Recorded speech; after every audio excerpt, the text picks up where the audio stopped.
जहां देखते हैं कि मुआशरे में बुराइयां पनप रही हैं, वहां कोई सेठ साहूकार नहीं आगे बढ़ता है।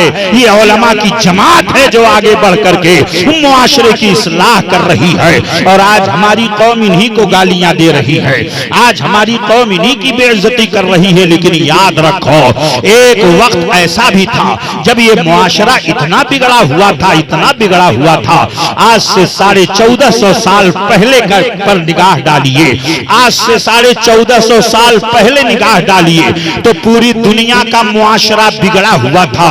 यूनान का मामला ले लीजिए, अरब का मामला ले लीजिए, और यूरोप अमेरिका का तो कोई वजूद ही नहीं था ऐसे वक्त में। ऐसे वक्त में जहां जहां पर बड़ी बड़ी ममलकतें पाई जा रही थी, ईरान का मामला ले लीजिए, सुपर पावर ताकतें उस वक्त की मानी जाती थी। ईरान और कैसर, ये दो सुपर पावर ताकतें थी, लेकिन मुआशरा बिगड़ा हुआ था। शराबी शराब पीता था और शराब पी करके मस्त हो जाता था। फिर उसको उसकी निगाह किसी राह चलती हुई दोशेदा पर पड़ जाती थी तो वो उसकी इज्जत को नीलाम कर देता था, उसकी इस्मत को तार तार कर देता था। और इस्मत तार तार करने के बाद वो फख्र के तौर पर लोगों से बयान करता था, आज मैंने ये गुनाह का काम किया है। चोर चोरी करता था, डाकू डकैती डालता था, और डाकू डकैती डालने के बाद जा करके मोहल्ले में ऐलान करता था, आज मैंने फला शहर में डकैती डाली है, आज मैंने फला काफिले को लूटा है, आज मैंने फला की इज्जत नीलाम किया है, आज मैंने फला की बीवी को पकड़ करके अपने खेमे में ला करके रखा है। मुआशरे की इस्लाह उस वक्त नहीं थी, मुआशरा बिगड़ा हुआ था। शराबी शराब पीता था, जुआरी जुआ खेलता था, जानी जिना करता था, बेहया बेहयाई के काम करता था, अय्याशी करने वाला अय्याशियों के अड्डों पर जाता था, तवाइफ के अड्डों पर जाया करती थी। मुआशरा बिगड़ा हुआ था, हर तरफ मुआशरा बिगड़ा हुआ था। यूनान का मुआशरा अगर आप तारीख का मुताला करें तो यूनान का मुआशरा इतना बिगड़ा हुआ था कि अगर कोई अंधा लड़का रहता था या कोई लूला या लंगड़ा बच्चा पैदा होता था मां के पेट से, तो उसको जिंदा रहने का हक हासिल नहीं था, उसे जिंदगी गुजारने का हक हासिल नहीं था। उसे यूनान की पहाड़ियों पर लेकर के जाया जाता था। माँ और बाप अपने हाथ से उस बच्चे को लेकर के पहाड़ की चोटी पर पहुंचते थे और पहाड़ की चोटी से उसे वहां से फेंक दिया जाता था।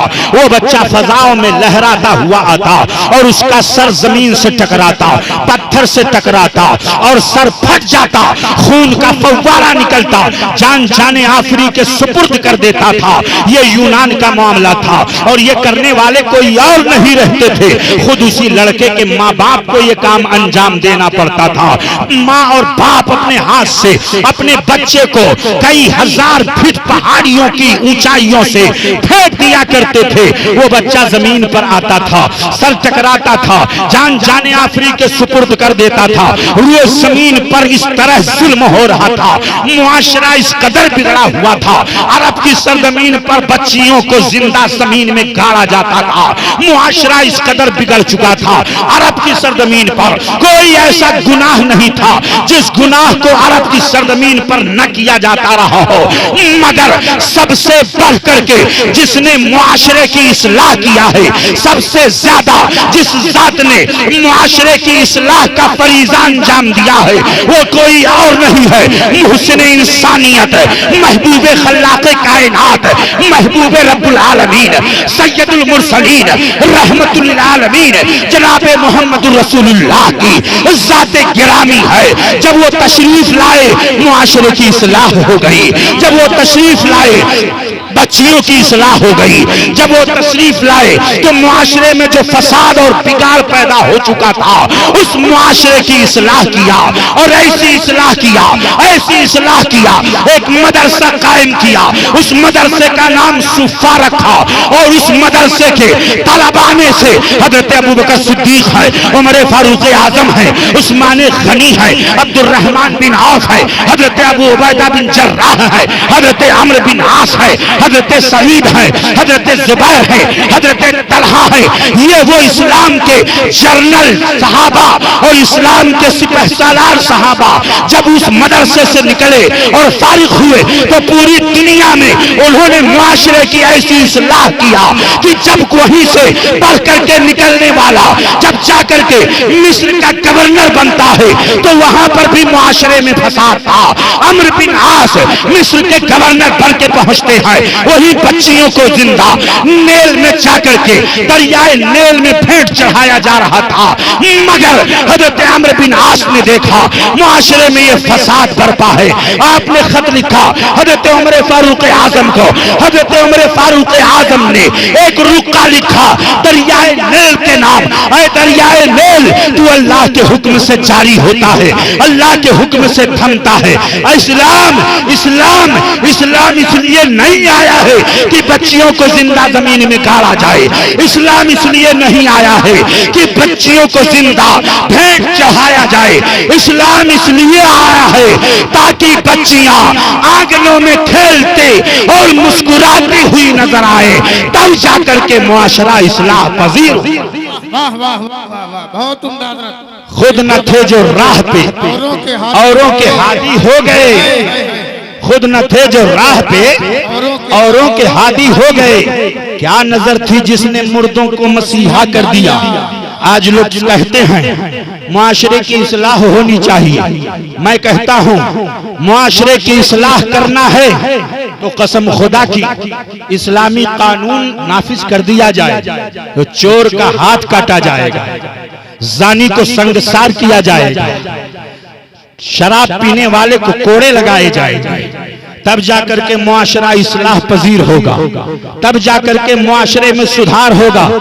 आज हमारी कौम का नौजवान रात रात भर मोबाइल में मसरूफ रहता है, रात रात भर हैजान अंगेज मनाजिर देखता है।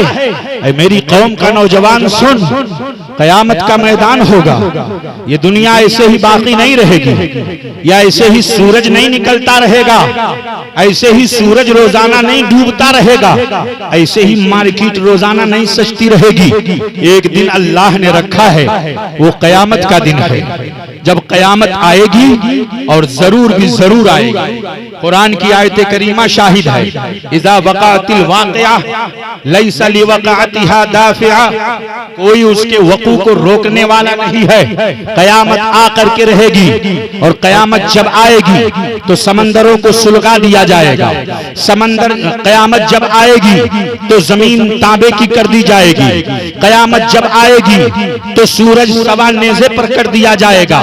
आज गर्मी इतनी पड़ रही है कि हुकूमत यूपी आपको गाइडलाइन दे रही है 11 बजे से लेकर 4 बजे तक आप ना निकले, कहीं आप हीट वेव का शिकार ना हो जाए, कहीं आपको गर्मी न लग जाए, कहीं आपको धूप न लग जाए। बच्चों का एजुकेशन सिस्टम कम कर दिया गया, तालीमी औकात कम कर दिया गया। वजह ताकि बच्चों की शिक्षा के साथ साथ उनकी सेहत पर असर न पड़ने पाए, उन्हें धूप न लग जाए। मैं आपसे पूछना चाहता हूं, आज सूरज जमीन से कितनी हजार फीट की दूरी पर है, लेकिन सूरज की तपिश का हाल ये है, आप अपने घर में एसी लगा लेते हैं, अपने घर में कूलर लगा लेते हैं, आप अपने घर में मुख्तलिफ पंखों का इंतजाम कर लेते हैं ताकि आप गर्मी से बचें। लेकिन वो दिन याद रखो जब जमीन तांबे की होगी, सूरज सवा नेज़े पर होगा, उस वक्त क्या हाल होगा। आला हजरत अजीमुल बरकत इमाम अहले सुन्नत इमाम इश्क मोहब्बत उसी मैदान महशर की गर्मी के ताल्लुक से अर्ज गुजार होते हैं कि या इलाही गर्मी है महशर से जब भड़के बदन, या इलाही गर्मी है महशर से जब भड़के बदन, दामन महबूब की ठंडी हवा का साथ हो, दामन महबूब की ठंडी हवा का साथ हो। आज आप सफर कर रहे हैं तो अगर कोई घनादार साया आ जाए, घनादार कोई दरख्त आ जाए तो आप रुक जाते हैं साया हासिल करने के लिए, अपने जिस्म को ठंडक पहुंचाने के लिए। लेकिन वो दिन ऐसा होगा कि उस दिन अल्लाह के साए के अलावा कोई साया नहीं होगा। तो नमाज आपके काम आएगी, रोजा आपके काम आएगा, ज़कात आपके काम आएगी, गुनाहों से बचना आपका काम आएगा, निगाहों की हिफाजत आपके काम आएगी, दिल का तकद्दुस काम आएगा, ज़हन की तहारत काम आएगी। उस वक्त जितना आदमी गुनाहों से बचा हुआ होगा, उस वक्त सबसे ज्यादा अल्लाह का मुकर्रब वही बंदा होगा जो सबसे ज्यादा अल्लाह से डरने वाला होगा। इसलिए आप ये समझते हैं कि हम जानवर कुर्बान कर दें इसी का नाम कुर्बानी है? नहीं नहीं, कुर्बानी बहुत अपने दामन में वुसाअत रखती है। मैं आपसे पूछना चाहता हूं, कुर्बानी सिर्फ जानवर ज़बह करने का नाम नहीं है, बल्कि ये मुसलमानों, अगर आप अपने दीन को देखें तो हमारा पूरा दीन कुर्बानी है। हमारे पूरे दीन का हिस्सा कुर्बानियों पर मुश्तमिल है। एक मुसलमान अगर शराब पीता है और शराब की वो महफिल में जाता है, शराबी शराब पिए हुए हैं, वो शराब पीना चाहता है। अब जब शराब पीना चाहता है, दिल में वसवसा आता है, शैतान गलबा करता है, ज़हन फिक्र में ख्याल आता है, शराब का जाम ले लूं और होंठ से लगा दूं। ऐसे वक्त में अगर वही मुसलमान ज़हन फिक्र में ये ख्याल रख ले कि मुस्तफा की शरीयत ने इसे हराम करार दिया है, आज पुलिस का महकमा और न जाने कहां कहां, अभी पूना के अंदर एक ऐसा वाकया पेश आया कि शराब पीने वाले कच्ची शराब इस तरह जहरीली पिए कि 18 लोग फौरन मौत के मुंह में चले गए, 18 लोग हलाक हो गए। शराब की भट्टियों को आग लगा दिया जाए जिससे इंसानियत को, इंसानियत का जनाजा निकल रहा है। वो महाराष्ट्रियन माएं जिनके बच्चे शराब पी करके वो अपने मौत के मुंह में चले गए, बताओ उसमें न जाने कितने बच्चे होंगे जो यतीम हो गए, वजह शराब। शराब पीने की वजह से आज पूरा पुलिस महकमा इस बात पर जोर दे रहा है कि शराब खत्म कर दिया जाए, शराब की भट्टियों को उजाड़ दिया जाए, शराबी शराब न पिए। एक शराबी शराब पीता है और आकर के जब वो अपने घर में पहुंचता है, अपनी बीवी को मारता है, अपने बच्चों को मारता है, पूरा मोहल्ले वाले इकट्ठा हो जाते हैं। अरे वो बेवड़ा है, बेवड़ा, वो बेवड़ा है, अपने बच्चों को मारता है, अपनी बीवी को मारता है, बीवियां परेशान हैं, शौहर शराबी है। आज न जाने कितने लोग हैं जो ऑनलाइन जुआ खेलते हैं, ऑनलाइन जुआ खेल करके न जाने कितने कई लाख लाख रुपया वो हार जाते हैं। यहाँ तक कि घर नीलाम हो जाता है, यहाँ तक कि जमीन नीलाम हो जाती है, यहाँ तक कि जमीनों जायदाद और कमाया हुआ पैसा सब कुछ तबाह बर्बाद हो जाता है। एक वक्त ऐसा भी आता है ना खुदा ही मिला, ना विसाले सनम, ना इधर के रहे ना उधर के रहे। इसलिए मुआशरे की इस्लाह उसी वक्त होगी जब शराबी शराब न पिए, जुआरी जुआ न खेले, डाकू डकैती न करे, चोर चोरी न करे। जरा देखो इस्लाम जब आया और इस्लाम के कानून ने दुनिया वालों को बता दिया, देखो शराब उम्मुल खबाइस है, शराब तमाम गुनाहों की जड़ है। जब शराबी शराब पी लेता है तो वो तमीज नहीं कर पाता है कि ये सामने वाली मेरी बीवी है कि मेरी बहन है, ये सामने वाली मेरी बहन है कि मेरी माँ है। मैं आपसे पूछना चाहता हूँ, मजहब इस्लाम ने शराब को हराम करार दिया, मजहब इस्लाम ने जुआ को हराम करार दिया, मजहब इस्लाम ने जिना को हराम करार दिया, मजहब इस्लाम ने बदनिगाही को हराम करार दिया, मजहब इस्लाम ने इज्जत और इस्मत की हिफाजत का कानून बनाया। मजहब इस्लाम जब आया तो एक वक्त ऐसा था कि मक्का से लेकर ताइफ तक और ताइफ से लेकर मदीना तक एक खातून चली जाती थी मगर उसकी इज्जत पर कोई निगाह डालने वाला नहीं था।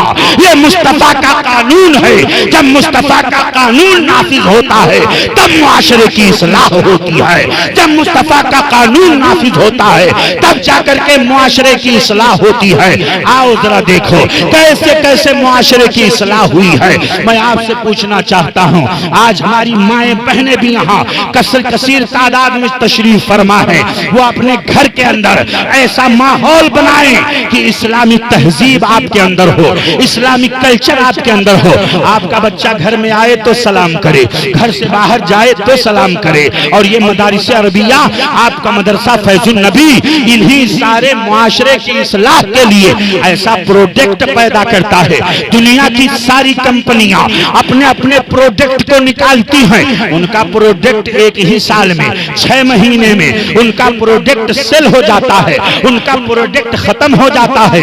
एक वक्त ऐसा आता है कंपनी अगर नहीं चली तो कंपनी का खसारा हो जाता है, कंपनी से मजदूरों को निकाल दिया जाता है।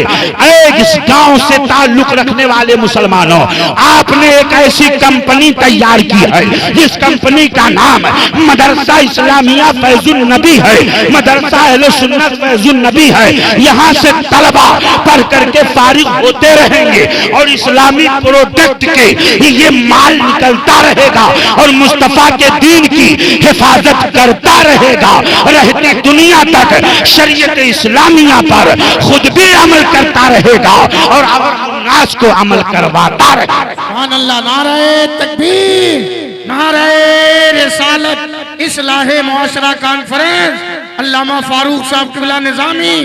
बहुत उम्दा, माशाअल्लाह। मुआशरे का आज इतने साले मुआशरे के इस्लाह के कॉन्फ्रेंस होते हैं, मगर हम और आप हैं कि अमल नहीं करते हैं। याद रखिए प्यारे, लाइट की चोरी भी चोरी है, एक 10 रुपया भी चोरी है।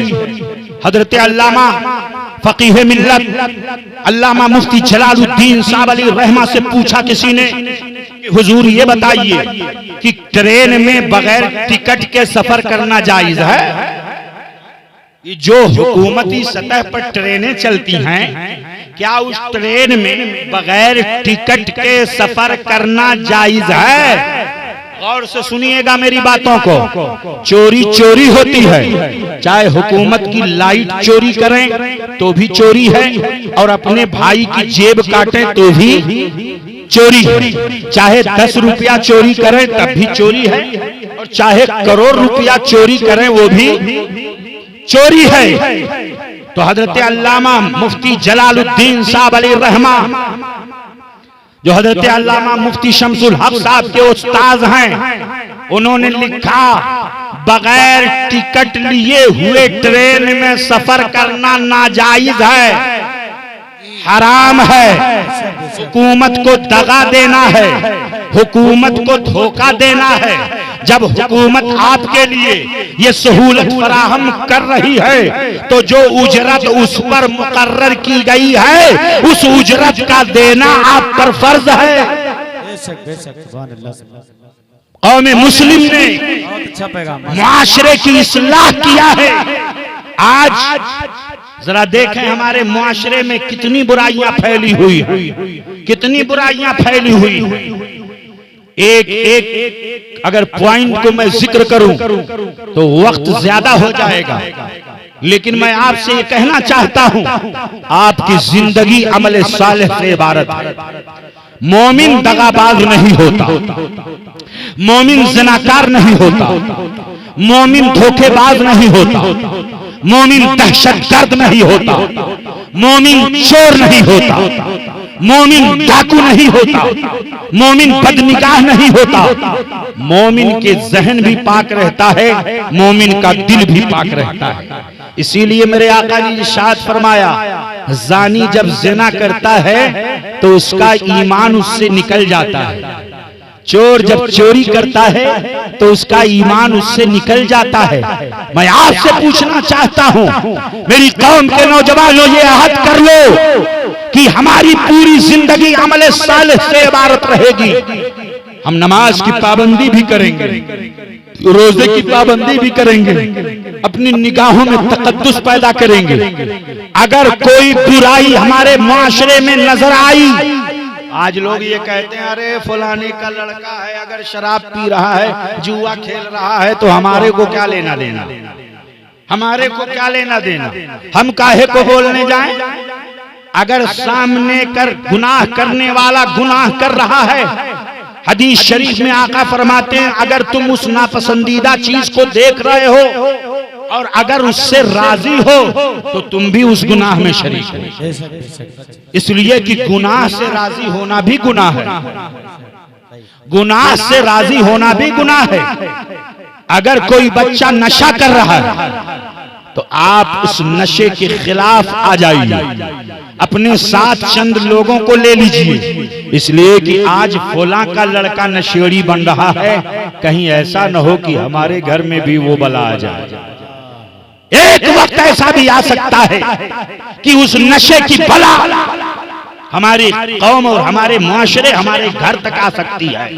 इसलिए बुराइयों का खात्मा करने के लिए हम सबको एकजुट होना पड़ेगा। मुआशरे में इस्लाह लाने के लिए हमें कांधे से कांधा मिलाना पड़ेगा, तब जाकर के मुआशरे की इस्लाह होगी।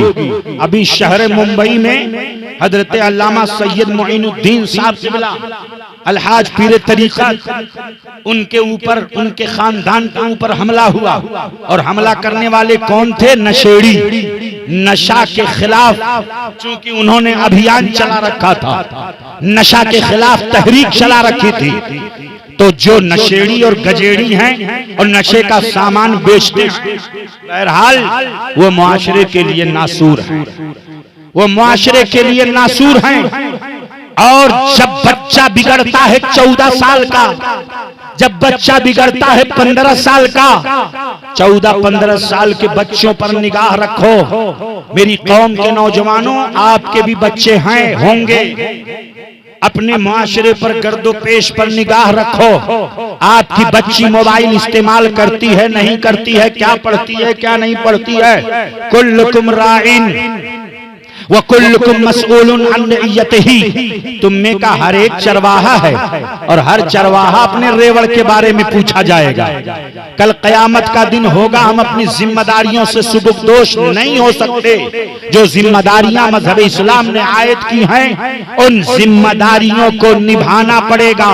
एक बाप से बेटे के बारे में, एक बाप से बेटी के बारे में, एक माँ से उसकी बेटी के बारे में सवाल होगा, मुआखजा होगा। और अगर उस गुनाह में माँ भी शरीक है, उस गुनाह में बाप भी शरीक है, तो ऐसी माँ भी दयूसा है और ऐसा बाप भी दयूस है, जिसको अपनी बेटी की इज्जत और इस्मत की फिक्र ना हो, ऐसे को मजहब इस्लाम ने दयूस करार दिया है। ये गैरत के खिलाफ है। इसलिए आओ, मुआशरे की इस्लाह करना है तो कांधे से कांधा मिलाएं, मुआशरे की इस्लाह करना है। मेरे आका अलैहिस्सलातु वस्सलाम ने किस तरह मुआशरे की इस्लाह किया है, आओ जरा देखो। नबी कौनैन सल्लल्लाहु अलैहि वसल्लम की ज़ात गिरामी है, आला हजरत अजीमुल बरकत, तभी तो यूं अर्ज़ गुजार होते हैं, मेरे आका, खल्क के हाकिम हो तुम, रिज़्क़ के कासिम हो तुम, खल्क के हाकिम हो तुम, रिज़्क़ के कासिम हो तुम, खल्क के हाकिम हो तुम, रिज़्क़ के कासिम हो तुम, जो मिला तुमसे मिला, तुम पे करोड़ों दुरूद, तुम पे करोड़ों दुरूद। एक नौजवान आया दरबारे मुस्तफा में, आका का दरबार लगा हुआ है, मेरे आका तशरीफ फरमा है, नबी कौनैन सल्लल्लाहु अलैहि वसल्लम बैठे हुए हैं, सहाबा बैठे हुए हैं, सहाबा की अंजुमन लगी हुई है। मेरे आका ऐसे ही बैठे हुए हैं जैसे चांद सितारों के दरमियान रहता है, चांद चमकता हुआ रहता है। नबी कौनैन की बारगाह में आया वो नौजवान, उसने अर्ज किया, या रसूलल्लाह, मुझे ज़िना की इजाजत दे दीजिए, मुझे ज़िना की इजाजत दे दीजिए। सहाबा बैठे हुए थे, हैरान रह गए, ये कैसा नौजवान है, ये कैसे सवाल कर रहा है हुजूर की बारगाह में, इसकी जुर्रत तो देखो, इसकी हिम्मत तो देखो, ये हुजूर की शान में इस तरह की बातें कर रहा है, हुजूर से इस तरह की बातें पूछ रहा है। अब नबी पाक के इस्लाह का अंदाज मुलाहजा फरमा लीजिए, मुस्तफा जान रहमत के अंदाज़े इस्लाह को मुलाहजा फरमा लीजिए। मेरे मुस्तफा इरशाद फरमाते हैं, ये बता कि अगर मैं तुझको इजाजत दे दूं, और जिससे तू जिना करना चाहता है वो अगर तेरी माँ हो तो क्या हाल होगा। इतना सुनना था, नौजवान के कान खड़े हो गए। वो खड़ा हो गया, या रसूल अल्लाह अगर वो मेरी माँ होगी तो मैं तो उसके करीब नहीं जाऊंगा। आका फरमाते हैं अच्छा, जिससे तू जिना करने की इजाजत मांग रहा है अगर वो तेरी खाला हुई तो क्या हाल होगा। या रसूल अल्लाह तो मैं उसके करीब नहीं जाऊंगा। ये बता, अगर तू जिससे जिना की इजाजत मांग रहा है अगर वो तेरी बहन हुई तो क्या हाल होगा। मुस्तफा जान रहमत के अंदाज का मुलाहजा फरमाए, इस्लाह करने का तरीका क्या होता है। अल्लाह अकबर। मेरे मुस्तफा इरशाद फरमाते हैं जिससे तू जिना का की इजाजत मांग रहा है अगर तेरी बहन हुई तो क्या हाल होगा, तेरी बहन हुई तो क्या हाल होगा। इतना सुनना था, नौजवान खड़ा हो गया, आंख से आंसू जारी हो गए, रोने लगा। या रसूल अल्लाह वो मेरी माँ होगी तो मैं उसके करीब नहीं जाऊंगा। आंख से आंसू जारी हो गए। फिर मेरे आका इरशाद फरमाते हैं जिससे तू जिना की इजाजत मांगना चाहता है, जिससे तू जिना की इजाजत चाहता है वो भी तो किसी की माँ है, वो भी तो किसी की बहन है, वो भी तो किसी की खाला है, वो भी तो किसी की रिश्तेदार है। इतना सुनना था, नौजवान ने कहा या रसूल अल्लाह मैं तौबा करता हूँ अल्लाह के बारगाह में आपको गवाह बना करके आज के बाद मैं जिना के करीब नहीं जाऊंगा, मैं फहाशी के करीब नहीं जाऊंगा। नौजवान ने फौरन इस्लाह कर ली और तौबा रब की बारगाह में कर ली। जरा गौर फरमाइए, तब जाकर के मुआशरे की इस्लाह हुई है। नबी कौनैन सल्लल्लाहु ताला अलैहि वसल्लम ने इरशाद फरमाया, जब देखा मदीना में लोग शराब पी रहे हैं, हर दस्तरखान पर शराब, हर घुट्टी में शराब, बच्चा पैदा हुआ तो उसको घुट्टी में शराब पिलाई जाती थी। मेरे आका ने इरशाद फरमाया शराब हराम, शराब हराम, शराब हराम। कुरान पाक ने आयते करीमा नाजिल फरमा दिया, कुरान पाक में आयते करीमा नाजिल हुई, और जब कुरान पाक में आयते करीमा नाजिल हुई मुस्तफा जाने रहमत के मुनादी ने ऐलान कर दिया, ऐ लोगों शराब हराम। वो कैसे मुजाहिद थे, वो कैसे लोग थे। एक मुनादी ने ऐलान किया, फौरन शराब की भट्टियां जला दी गई, शराब की सुराहियां ला करके पटक दी गई। जितने शराब के बर्तन बनाए जाते थे, जिन जिन बर्तनों में शराब उडेले जाते थे, जिन जिन बर्तनों में शराब बनाई जाती थी, उन सारे बर्तनों को ला करके पटक दिया गया, फोड़ दिया गया, सुराही फोड़ दी गई, जाम तोड़ दिए गए। एक महीने तक मदीना की गलियों में शराब बह रही थी, उसकी बू से लोग परेशान रहे। ये मुस्तफा जाने रहमत के शहदाई थे कि जैसे ही हुक्म नाजिल हुआ शराब हराम है तो अब उन बर्तनों को भी नहीं देखेंगे जिन बर्तनों को देख करके शराब की याद आएगी। इसलिए आए मेरी कौम के नौजवानों, शराब छोड़ो, जुआ छोड़ो, पान खाना छोड़ दो, गुटखा खाना छोड़ दो, बेहयाइयों को छोड़ दो। आज माउथ कैंसर बड़ी तेजी से हो रहा है। नबी कौनैन सल्लल्लाहु अलैहि वसल्लम की सुन्नत को जब से लोगों ने छोड़ दिया, आकाए कौनैन की सुन्नतों पर अमल करना छोड़ दिया, आप लाखों रुपए का टूथपेस्ट इस्तेमाल कर लेते हैं हर महीने 200-400, अगर 15-16 लोगों पर मुश्तमिल फैमिली है तो हर महीने 500-400 रुपए का टूथपेस्ट लाया जाता है।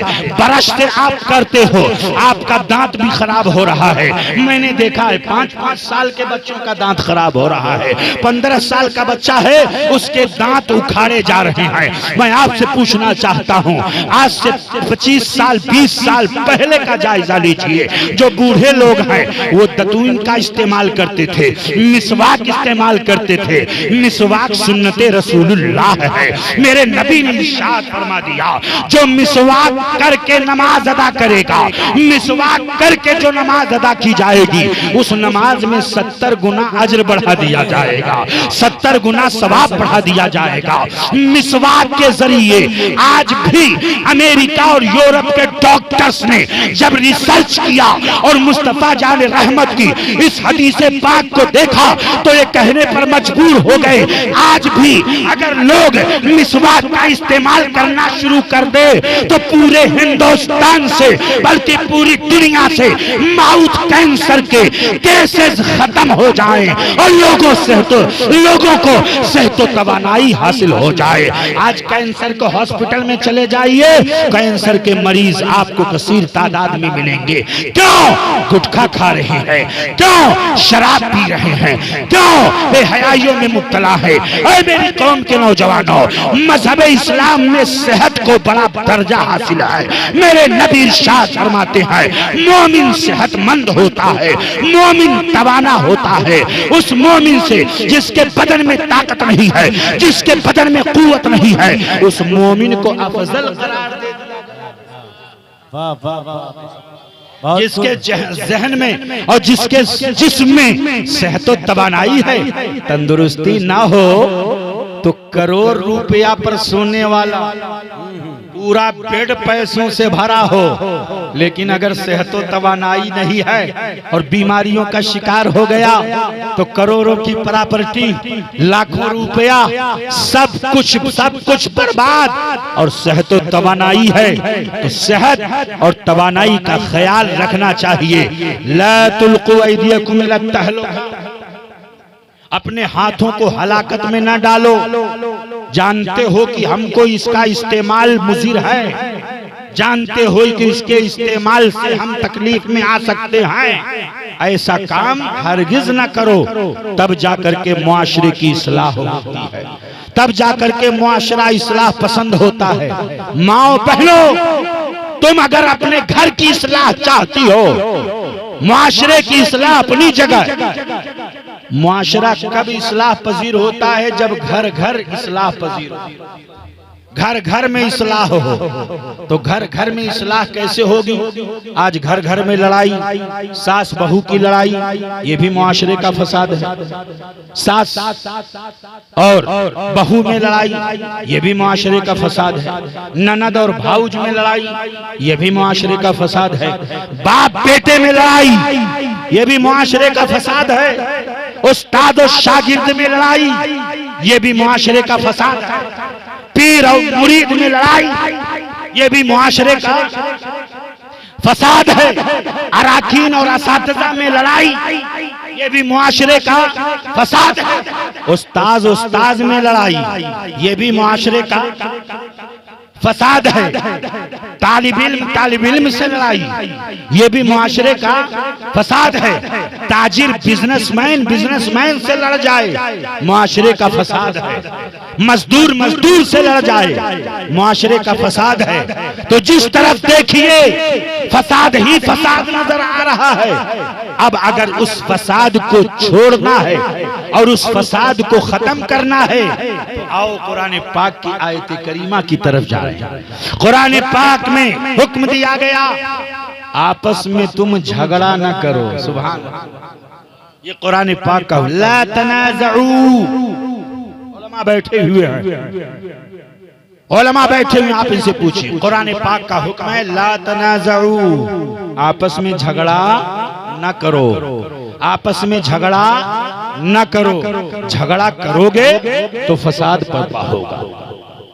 झगड़ा करोगे, मजहब इस्लाम की खूबसूरती को देखो। एक पड़ोसी से लड़ जाए तो मुआशरे का फसाद है। औरत पड़ोस में है, दूसरी औरत से लड़ जाए तो मुआशरे का फसाद है। अगर एक के घर का कूड़ा करकट दूसरे के घर के दरवाजे पर कूड़ा करकट डाल दिया जाए तो मुआशरे का फसाद है। और मजहब इस्लाम के उसूल पर रोशनी डालो और देखो अगर गौर से तो पता चलेगा। आका इरशाद फरमाते हैं, तुम्हारे पड़ोसी का भी तुम पर हक है, तुम्हारे पड़ोसी का भी तुम पर हक है। तुम अगर गोश्त रोटी खा रहे हो, तुम मुरगन ग़िज़ाएं खा रहे हो, अपने घर के अंदर फल फ्रूट खा रहे हो और तुम्हारा पड़ोसी अगर भूखा सो रहा है तो रात भर अल्लाह उसके फरिश्तों की लानत तुम पर बरसती है। रात भर फरिश्तों की लानत है उस पर जिसने अपने पड़ोसी का ख्याल न रखा। मेरे आका अलैहिस्सलातु वस्सलाम से पूछा गया, या रसूल अल्लाह, पड़ोसी का ख्याल रखे तो क्या पड़ोसी कितना फासला होना चाहिए? एक पड़ोसी का घर दूसरे पड़ोसी के करीब है तो कितना? तो आका फरमाते हैं, हदीस का मफहूम ये है, 40 घर पश्चिम, 40 घर पूरब, 40 घर उत्तर, 40 घर दक्षिण। अब इससे पता चल गया कि पूरा गांव आपका पड़ोसी है। सुभान अल्लाह, पूरा गांव आपका पड़ोसी है। जरा इस्लाम के उसूल को तो जरा देखो। ऐ मजहब इस्लाम पर एतराज करने वालों, तुमने इस्लाम को देखा ही नहीं, तुमने इस्लाम के उसूलों को समझा ही नहीं।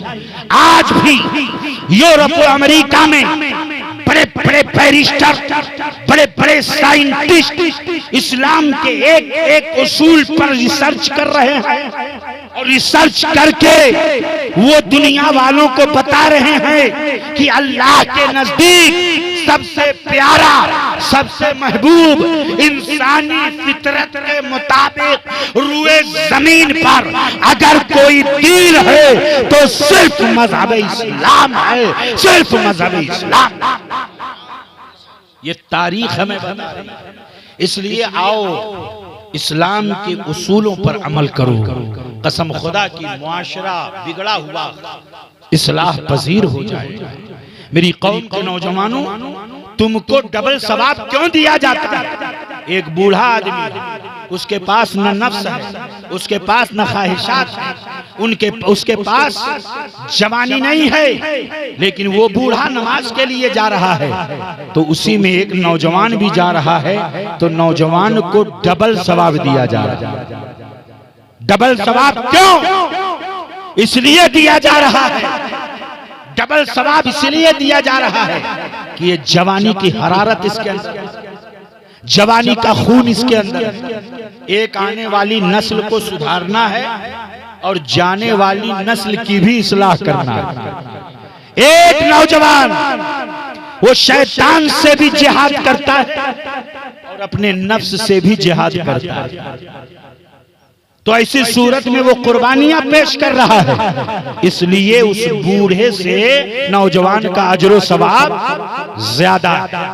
मैं आपसे पूछना चाहता हूं, इस्लाम के उसूलों में से एक उसूल और ज़ाबिता ये भी है, अगर आप ट्रेन में बैठे हुए हैं, आज ट्रेनों का माहौल भी बड़ा गड़बड़ शड़बड़ हो गया है।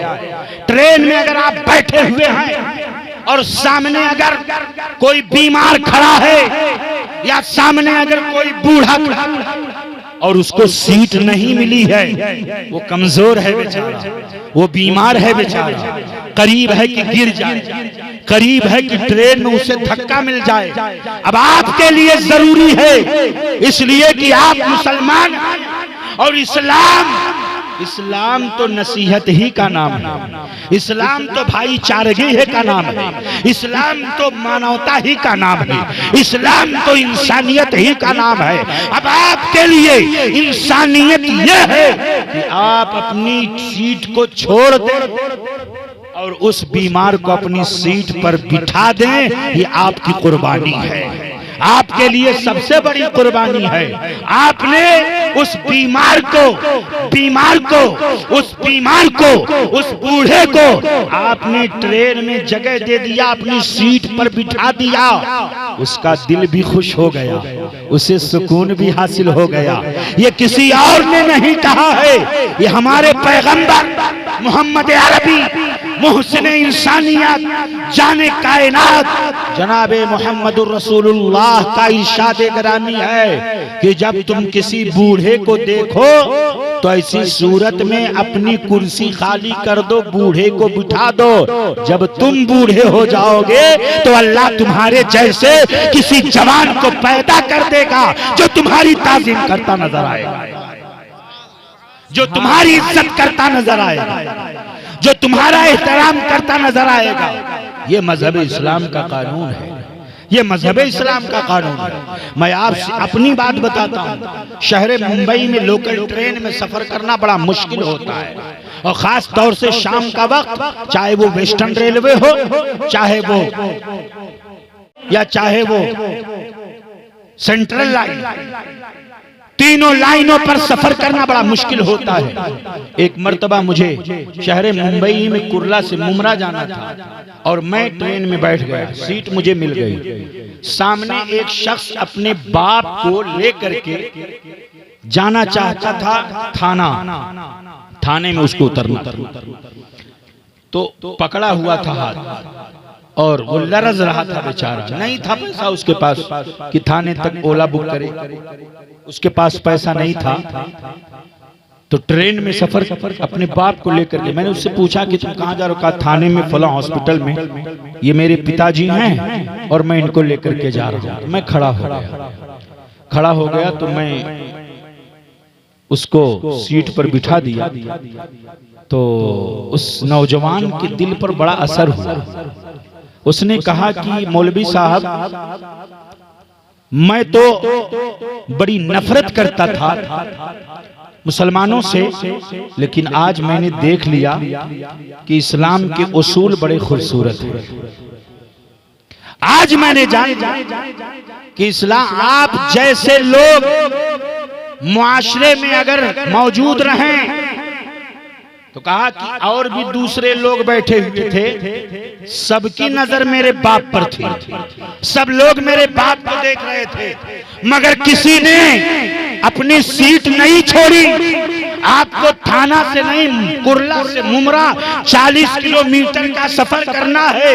मैंने कहा मैं जवान आदमी हूँ, खड़े होकर के सफर कर सकता हूँ, लेकिन तुम्हारा बाप घाट के ऊपर और आते आते ही वो जमीन पर गिर जाएगा, बेहोश हो जाएगा, इसलिए मैंने सीट छोड़ दिया, बैठ जाओ। ये मेरे पैगंबर और मेरे महबूब नबी का हुक्म है, सल्लल्लाहु अलैहि वसल्लम का हुक्म है कि जब तुम ऐसे बीमार को देखो तो बीमार की तीमारदारी करना भी नबी की सुन्नत है।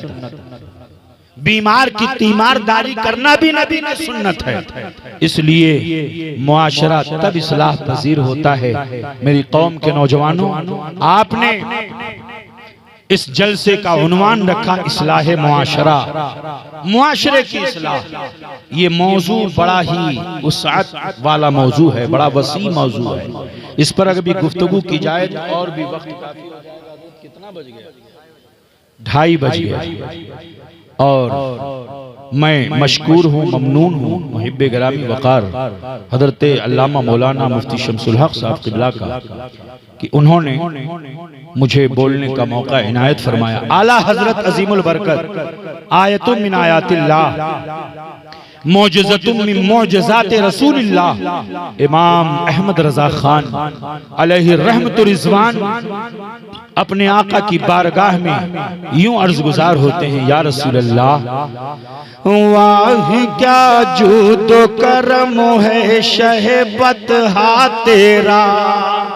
या रसूल अल्लाह, आप ना आते तो मुआशरे में इस्लाह ना होती, आप ना आते तो मुआशरे में इस्लाह ना होती, आप ना आते तो बच्चियों को जिंदा जमीन में गाड़ा जाता, आप न आते तो बूढ़ों को वकार न मिलता, आप न आते तो बच्चों को जिंदगी न मिलती, आप न आते तो गुनाहों के मामलात खत्म ना होते। या रसूल अल्लाह, जो कुछ मिला है, ये रोशनी, ये उजाला, ये बेटियां, ये बेटे, ये औलाद, ये जमीन, ये जायदाद, ये खेत, ये खलियान, ये नेमतें जो कुछ मिली हैं दरे रसूल से मिली हैं। माशाअल्लाह। फिलीपींस देखिए, ये इस जलसे की कबूलियत की अलामत है। सुभान अल्लाह, जरा जोर से बोलो ना, सुभान अल्लाह, सुभान अल्लाह। ये जलसा हो रहा है, दीनी बातें हो रही हैं, और जब तक आप बैठे रहेंगे अल्लाह की रहमतों के बारिश में नहाते रहेंगे। फिलीपींस से दुआ की दरखास्त हो रही है। कहाँ फिलीपींस और कहाँ हिंदुस्तान, और हिंदुस्तान में यूपी, यूपी का महाराजगंज, महाराजगंज का एक गांव चौतरवा। अब आप अंदाजा लगाइए कि फिलीपींस एक अलग मुल्क है, वहां से दुआ की दरखास्त हो रही है कि इस जलसे में उलमा बैठे हुए हैं, जो उलमा मुसल्ले इमामत को भी संभालते हैं, जो उलमा मुआशरे की इस्लाह करते हैं, जो उलमा रास्ते से गुजर जाएं कब्रिस्तान से तो कब्रिस्तान से मुर्दों का अजाब दूर कर दिया जाता है। ये उलमा दुआ कर देंगे तो अल्लाह हमें शिफा अता फरमा देगा, अल्लाह हमें शिफा अता फरमा देगा। इसीलिए मैं कहता हूं, ऐ उलमा की जमात, कसम खुदा की, आपको अल्लाह ने जो मकाम अता फरमाया है, जो रुतबा अता फरमाया है, वो न किसी सेठ को हासिल है, न साहूकार को हासिल है, न किसी दुनियावी ओहदेदार को हासिल है। आप तो नायबे रसूल हैं, खलीफे रसूलुल्लाह हैं। अल्लाह ने आपको वो मकाम दिया है। आप यहाँ बैठे हुए हैं और आपकी बारगाह में फिलीपींस से दुआओं की दरखास्त की जा रही है। ये आपकी कबूलियत की अलामत। अल्लाह रब्बुल इज्जत तस्लीम अख्तर साहब, अल्लाह रब्बुल इज्जत उन्हें शिफाए कामिला आजिला दायम आमीन, रब्बे कदीर उन्हें सेहत सलामती तंदुरुस्ती अता फरमाए। अल्लाह रब्बुल इज्जत उनको सेहत और तवानाई अता फरमाए। और ये आखिरी पहर है, कसम खुदा की, दुआएं अल्लाह की बारगाह में कबूल होती हैं। हम ये दुआ करें, अल्लाह हमारे मुल्क को तरक्की अता फरमाए, आमीन। अल्लाह हमारे हिंदुस्तान को अल्लाह तरक्की अता फरमाए। रब्बे कदीर हमारे मुल्क को दुनिया के तमाम मुल्कों में सबसे अफजल और सबसे आला बना दे। ये हमारा मुल्क भारत है, जिस भारत के ताल्लुक से मेरे मुस्तफा ने इरशाद फरमाया, मुझे भारत से वफा की खुशबू आती है, मुझे हिंदुस्तान से वफा की खुशबू आती है। ये वफा की खुशबू क्यों कहा मेरे आका ने? इसलिए कि गरीब नवाज का रोजा हिंदुस्तान में है, निजामुद्दीन औलिया का रोजा दिल्ली में है, हजरत सूफी निजामुद्दीन का रोजा खलीलाबाद जिले में है, संत कबीर नगर में है। इसी भारत की सरजमीन पर ऐसे ऐसे हीरे जवाहरात पैदा हुए, जिन हीरे जवाहरात ने पूरी दुनिया में मुल्क हिंद का नाम रोशन किया। इसी भारत की सरजमीन पर इमाम अहमद रजा खान की जात है, जो सरजमीन बरेली से हमारे ईमान और अकीदे की हिफाजत करता है। इसी भारत की सरजमीन, इस हिंदुस्तान की सरजमीन ने ऐसे ऐसे लालो गुहर पैदा किए हैं, ऐसे ऐसे लालो गुहर पैदा किए हैं कि एक एक का नाम रोशन, एक एक का नाम लिया जाए। यहीं पर फजले हक मुजाहिदे इनकलाब हजरत अल्लामा फजले हक खैरा बादी अली रहमतुल्लाह रिजवान की जाते गिरामी है कि जिन्होंने अंग्रेज के खिलाफ सबसे पहला फतवा जारी किया था, और अंग्रेज जिनके फतवे को सुन करके लरस गया था, कांप गया था, और अंग्रेज प्रोफेसर के चेहरे पर थूक करके उन्होंने कहा था कि शेर की एक दिन की जिंदगी गीदड़ की हजारों जिंदगियों से बेहतर हुआ करती है। अल्लाह अकबर, या रसूल अल्लाह जिंदाबाद। ये कोई और नहीं, ये अल्लामा फजले हक खैराबादी की जात थी, जिन्होंने हिंदुस्तान की आजादी में ऐसा अहम रोल अदा किया कि वही इनकलाबी रूह फूंक दिया, तो फिर हिंदुस्तान को आजादी मिल गई, भारत को आजादी मिली।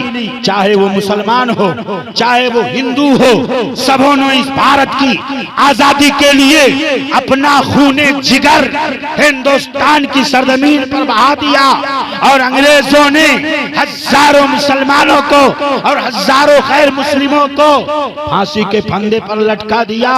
इन कुर्बानियों के बदौलत तब हमारा भारत आजादी मना रहा है और आजादी की सांसें जी रहा है। और ये फजले हक खैराबादी कहीं और से नहीं, मदरसे का प्रोडक्ट था, मदरसे का प्रोडक्ट था। मौलाना मोहम्मद अली जौहर मदरसे का प्रोडक्ट था। हिंदुस्तान की आजादी में मदारिस अरबिया ने जो अहम रोल अदा किया है, वो हिंदुस्तान की हिस्ट्री में उसे भुलाया नहीं। उसे फरामोश नहीं किया जा सकता और हिस्ट्री बदली नहीं जा सकती है। इसलिए मुसलमान वो कौम है जिसने हमेशा अपने मुल्क के साथ वफादारी किया, मुल्क का वफादार रहा। अल्हम्दुलिल्लाह वफादारी हमारी खुट्टी में शामिल है। वो और लोग होंगे जिन्होंने हिंदुस्तान में रह करके गद्दारी किया। अल्हम्दुलिल्लाह हम मुसलमान हैं, हम जिंदा रहते हैं तो इसकी जमीन पर और मरते हैं तो इसी की मिट्टी में हमें सुला दिया जाता है और इसी की मिट्टी में हमारा जिस्म तहलील हो।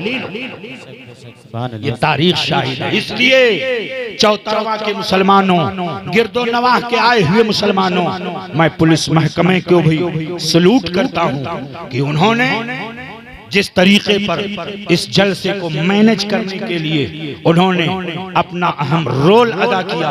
कमेटी के जुमला मेंबरान, दारुल उलूम फैजुल नबी के जुमला असातिज़ा, टीचर्स, मेंबरान, सरबराहान और गांव के जितने भी सुन्नी मुसलमान हैं, सबकी जानिब से उनका तहे दिल से शुक्रिया अदा करते हैं। तलबा शुक्रिया अदा करते हैं। ये हमारा पुलिस महकमा ये रात रात भर जागता है, हम सोते रहते हैं। सही है। शमसुल हक साहब आप मुझे बताइए, ये रात रात भर जागकर हमारे घर की हिफाजत, हमारे दुकान की हिफाजत, हमारे मकान की हिफाजत, चौराहों की हिफाजत, और कहीं भी कोई मामला होता है तो फौरन पुलिस का अमला पहुंच जाता है। ये हिंदुस्तान की तरक्की में बड़ा अहम रोल अदा करता है ये पुलिस का महकमा। हम इन्हें सलूट करते हैं और उनकी खिदमत का हम एतराफ करते हैं इस स्टेज से। मैं आपसे पूछना चाहता हूं, मैंने मुंबई की सरजमीन पर जब तकरीर किया जूहू गली में, तो वहां के पुलिस कमिश्नर आए हुए थे। इत्तेफाक ऐसा एक मस्जिद की बुनियाद का मामला था और पुलिस कमिश्नर सबसे बड़ा ओहदा पूरे महानगर मुंबई के पुलिस कमिश्नर आए हुए थे। उन्होंने, और इत्तेफाक ऐसा मैंने इस्लाम के उसूल ही पे तकरीर किया तो हजरत तहदीस नेमत के तौर पर कह दूं, उन्होंने तकरीर को बहुत पसंद किया और परमिशन 10 बजे तक रहता है। शहर मुंबई में परमिशन 10 बजे तक रहता है, लेकिन उन्होंने तकरीर इतना पसंद किया कि आधा घंटा और उन्होंने बढ़वा दिया, टाइम बढ़ा दिया। और जब मैंने तावनु अलल बिर्र व तक़वा वला तावनु अलल इस्म वल उद्वान का मौजू बना करके आखिर में 10 से 15 मिनट मैंने चंदे का जब ऐलान किया तो पुलिस कमिश्नर साहब की जानिब से भी 25,000 रुपए का चंदा आ गया। 10,000 रुपए का चंदा है ना। तो मैं, ये हमारी गंगा जमुनी तहजीब ही का हिस्सा है। मैं आपसे पूछना चाहता हूं मुसलमानों, ये हमारा मुल्क हिंदुस्तान अमन और शांति का मरकज है, इसे कहीं नजर न लग जाए और ऐसी नजर से हमें दूर भागना है जो हमारे हिंदुस्तान के कल्चर और इसकी गंगा जमुनी तहजीब को ठेस पहुंचाए। और उसको मैं यही बात कहता हूं, हिंदुस्तान की 2 आंखें हैं, एक का नाम हिंदू है और एक आंख अगर फूट जाए तो ऐसी सूरत में चेहरे की खूबसूरती खत्म हो जाती है। हमारा ये पूरा हिंदुस्तान हमारे इसी चेहरे में और हमारे दिल में बसा हुआ है। इसलिए मैं आपसे गुजारिश करूंगा कि तुम वफा करते रहो और हम वफा करते रहें। तुम जफा करते रहो, हम वफा करते रहें। अपना अपना काम है, दोनों अदा करते रहें। अपना अपना काम है, दोनों अदा करते रहें। अल्लाह तबारक व तआला इस महफिल नूर को कबूल फरमाए। कि वाह क्या जुद करम है शहबत हा तेरा, वाह क्या जुद करम है शहबत हा तेरा, वाह क्या जुदो करम है शहबत हा तेरा, नहीं सुनता ही नहीं मांगने वाला तेरा, नहीं सुनता ही नहीं मांगने वाला तेरा। और बद सही चोर सही मुजरिमों नाकारा सही, बद सही चोर सही मुजरिमों नाकारा सही, ऐ वो कैसा ही सही भारी है भरोसा तेरा, ऐ वो कैसा ही सही भारी है भरोसा तेरा। और नबी कौनैन सल्लल्लाहु अलैहि वसल्लम से सच्ची मोहब्बत रखो, नमाज की पाबंदी करो, मस्जिदों को आबाद करो, शराब न पियो, जुआ न खेलो, किसी पर गलत निगाह न डालो, हराम रोजी न कमाओ, हलाल रोजी कमाओ, अपने असातिज़ा की इज्जत करो, दारुल उलूम का ताउन करो, अपने बच्चों को हाफिज़े कुरान बनाओ, अपने बच्चों को आलिम दीन बनाओ, अपने घर में इस्लामिक कल्चर को नाफिज करो, आप खुद भी मुस्लिह रहो और दूसरों की भी इस्लाह की कोशिश करो। यही इस्लाह मुआशरा कॉन्फ्रेंस की का सबसे बड़ा मकसूद है और यही लुब्बे लुबाब है। इसीलिए मेरे आका अलैहिस्सलातु वस्सलाम पर आयत करीमा उतरी, इन्ना अअतैनाकल कौसर फसल्लि लिरब्बिका वनहर इन्न शानिअका हुवल अबतर। ऐ महबूब, हमने आपको बेशुमार भलाइयां अता कर दी, हमने आपको कौसर अता कर दिया, हमने आपको खैर कसीर दे दिया, हमने आपको बेशुमार भलाइयां अता कर दी, लिहाजा आप अपने रब के लिए कुर्बानी कीजिए और अपने रब के लिए नमाज पढ़िए। आपका दुश्मन ही दुम कटा है, आपका दुश्मन ही दुम बुरीदा है, आपका दुश्मन ही मक़तूउन नस्ल है। मैं आपसे पूछना चाहता हूँ, मेरे आका अलैहिस्सलाम की शान में एक शख्स ने गुस्ताखी किया था तो अल्लाह ने आयत करीमा नाजिल फरमा दी। कुरान पाक की आयत करीमा का शान नुज़ूल है। तो रबी पाक सल्लल्लाहु अलैहि वसल्लम से सच्ची मोहब्बत करें, नेक बने, अच्छाइयों को अपनाएं, मोबाइल का इस्तेमाल उतना ही करें जितना आपकी आंख को मुजिर ना हो, और जब आपकी आंख में उकताहट पैदा हो जाए आप छोड़ दें। मोबाइल के इस्तेमाल से आज मैं देखा हूं, अभी एक जगह जलसे में गया था हज़रत, 5 साल या 2 साल का बच्चा रहा होगा, उसकी आंख में मोटा सा चश्मा लगा हुआ, 2 साल का, अल्लाहु अकबर, 2 साल का बच्चा, उसकी आंख में चश्मा। और आज अब देखो 10 साल 15 साल के बच्चों को मोटा मोटा चश्मा लगा। वजह वजह वजह मोबाइल है। मोबाइल वो जमाना था जब माएं अपने बच्चों को आयते करीमा सुना दिया करती थी, रोता हुआ बच्चा चुप हो जाएगा। जब माएं अपने बच्चों के कान में कुरान पाक की आयतें और अल्लाहु अकबर अल्लाहु अकबर, अल्लाह सबसे बड़ा, अल्लाह सबसे बड़ा, ये अल्लाह की किबरियाई का नगमा सुना देती थी, रोता हुआ बच्चा चुप हो जाता था। और आज का हाल ये है कि आज खुद माएं कितनी सीरियल देख रही हैं। माज़अल्लाह रब्बिल आलमीन, ऐ खनीज़ाने फातिमा, तुम सीरियल देखने के लिए नहीं पैदा की गई हो, तुम तो फातिमतु ज़हरा की खादिमाएं हो, तुम तो खातूने जन्नत की खादिमाएं हो।